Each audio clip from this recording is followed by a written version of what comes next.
Hollow Creek was the kind of small American town where nothing ever seemed to happen. Just a diner, a gas station, and a stretch of road that cut through endless woods.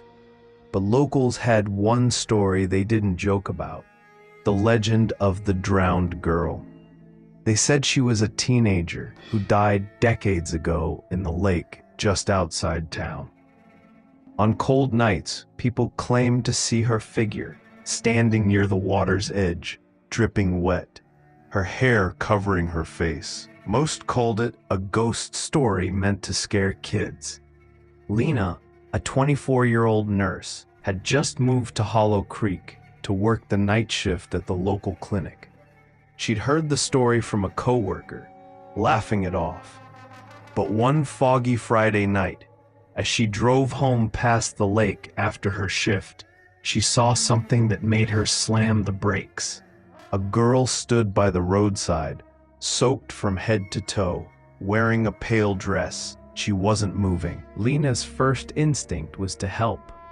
It was near freezing outside, and the girl looked maybe 16. She pulled over, rolled down the window, and called out, "Hey, are you okay? Do you need help?" The girl didn't answer. She just stared at Lena with a blank, distant expression. Water dripped steadily from her hair onto the pavement. Against her better judgment, Lena got out of the car, keeping a cautious distance. "Do you live around here?" she asked, her breath fogging in the cold night. The girl slowly lifted her hand and pointed toward the lake. Her skin was pale, almost bluish in the moonlight. Lena felt a chill run down her spine, but she told herself the girl was probably in shock. "Wait here, I'll call someone," Lena said, reaching for her phone. But when she turned back, the girl was gone. No footprints, no sound, just the wind rustling through the trees. Lena drove home shaken. She convinced herself it was just her tired mind playing tricks. But when she stepped into her bathroom to wash up, she froze. There were wet footprints on the tiled floor, leading from the door straight to the mirror. She lived alone. Her heart pounded. She backed away slowly, telling herself maybe she'd tracked in water somehow. She cleaned the prints quickly, locked all her doors, and tried to sleep. But around 3 a.m., a dripping sound woke her. She got up, turned on the bathroom light, and the shower was running, ice-cold water spraying. She hadn't turned it on. When she reached for the faucet, she caught a glimpse of something in the fogged mirror, a pale figure standing just behind her shoulder. She spun around. Nothing, but the air smelled faintly of lake water, and a single wet handprint marked the mirror. The next morning, Lena told her coworker, Marla, what happened.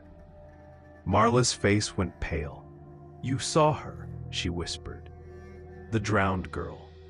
Her name was Emily. She disappeared in 1979. They found her body days later, tangled in lake weeds. People say she appears to those who stop for her."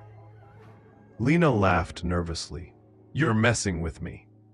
But Marla shook her head. "No, my uncle saw her once. A month later, they found him drowned in his bathtub. She doesn't like being ignored."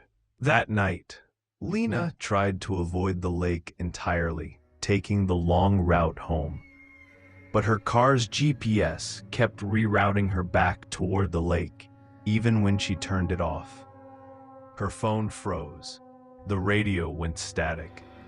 By the time she realized, she was already driving down the dark road by the water. And there she was again, Emily, standing in the middle of the road. Lena's headlights illuminated the soaked figure. Her eyes this time weren't blank.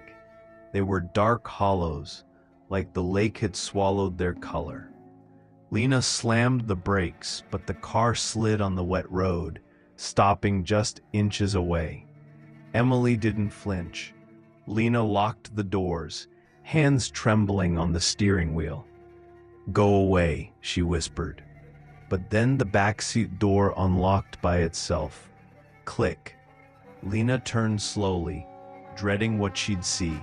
The seat was empty, but the interior light flickered, and water dripped steadily onto the upholstery. She looked back through the windshield. Emily was gone. By the time Lena got home, she was hysterical. She called the sheriff, but they dismissed her, saying teens often pulled pranks by the lake. Lena barely slept, leaving every light on. But at exactly 3 a.m., she heard it again. Drip, drip, drip. This time, the dripping wasn't from the bathroom. It came from the ceiling. Water seeped through, staining the plaster above her bed. She grabbed a flashlight and climbed up to the attic. Her breath hitched. In the corner, crouched among the beams, was the figure of a soaked girl. Her hair hung like seaweed. Her face was pale, lips blue. Emily's hollow eyes met Lena's. Slowly, she began to crawl toward her, joints cracking with each movement. Lena scrabbled back, nearly falling through the attic ladder. She ran outside barefoot into the freezing night. Neighbors found her hours later, trembling by the roadside. She moved out of Hollow Creek the next week. A month later, the new tenant of her house called the police. They found bathtub water overflowing, the upstairs attic flooded, and a single wet handprint pressed against the bathroom mirror. Emily was still there, waiting,